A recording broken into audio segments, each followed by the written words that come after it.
ابو سفیان رضی اللہ تعالیٰ عنہ کہتے ہیں، اس کے بعد پہلا سوال جو ہرقل نے مجھ سے آپ کے بارے میں کیا یہ تھا کہ تم لوگوں میں اس کا نسب کیسا ہے؟ میں نے کہا وہ ہم میں اونچے نسب والا ہے۔ پھر کہنے لگا اچھا تو کیا یہ بات اس سے پہلے بھی تم میں سے کسی نے کبھی کہی تھی؟ میں نے کہا نہیں۔ کہنے لگا اچھا اس کے بزرگوں میں سے کوئی بادشاہ گزرا ہے؟ میں نے کہا نہیں۔ کہنے لگا اچھا یہ بتاؤ کہ بڑے لوگوں نے اس کی پیروی کی ہے یا غریبوں نے؟ میں نے کہا بلکہ کمزوروں نے۔ کہنے لگا اس کے پیروکار دن بدن بڑھ رہے ہیں یا کم ہو رہے ہیں؟ میں نے کہا بلکہ ان کی تعداد میں اضافہ ہو رہا ہے۔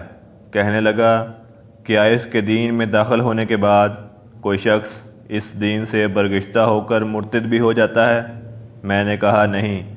کہنے لگا اس نے جو بات کہی ہے کیا اس دعوی نبوت سے پہلے تم لوگ اسے جھوٹ سے متہم کرتے تھے؟ میں نے کہا نہیں۔ کہنے لگا کیا وہ بدعہدی کرتا ہے؟ میں نے کہا نہیں، البتہ ہم لوگ اس وقت اس کے ساتھ صلح کی ایک مدت گزار رہے ہیں، نامعلوم اس میں وہ کیا کرے گا۔ ابو سفیان کہتے ہیں اس فکرے کے سوا مجھے اور کہیں اپنی طرف سے بات داخل کرنے کا موقع نہیں ملا۔ کہنے لگا کیا تم لوگوں نے اس سے جنگ لڑی ہے؟ میں نے کہا جی ہاں۔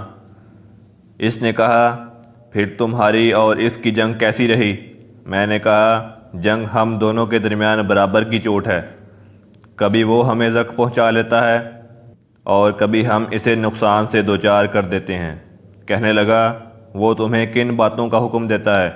میں نے کہا وہ کہتا ہے صرف اللہ کی عبادت کرو، اس کے ساتھ کسی کو شریک نہ کرو اور اپنے باپ دادا کی باتیں چھوڑ دو، اور وہ ہمیں نماز، سچائی، پرہیزگاری، پاک دامنی اور قرابت داروں کے ساتھ حسن سلوک کا حکم دیتا ہے۔